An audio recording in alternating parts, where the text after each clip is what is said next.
on est le lendemain de la conférence de presse de Bayrou le 25 août, et comme à son habitude, on a droit à une prise de parole dynamique et fédératrice. Génétique, de l'algorithmique, du quantique.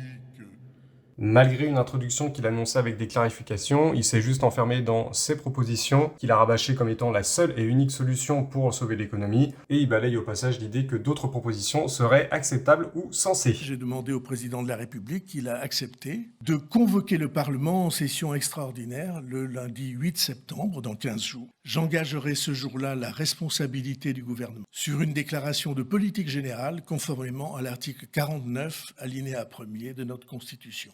Donc ça, c'était l'élément le plus important de la conférence de presse. Plus précisément, c'est-à-dire que le 8 septembre, il va convoquer l'Assemblée nationale pour faire un vote de confiance. Dans ce cas précis, le vote de confiance requiert la majorité des suffrages exprimés, donc c'est-à-dire le nombre de votants. Dans le cas où il a la majorité, aucun problème, il continue sa politique. Dans le cas contraire, il va devoir, obligatoirement, remettre la démission de ce gouvernement au président de la République. Scénario qui est plus que probable, parce qu'on sait qu'après la conférence de presse, les différents groupes politiques se sont exprimés, les groupes politiques de gauche et l'extrême droite ont décidé de voter contre ce vote de confiance. Donc si on fait le calcul, on arrive environ à 330 sièges, donc c'est-à-dire députés, qui est la majorité absolue, et donc imposer la démission du gouvernement par ce vote.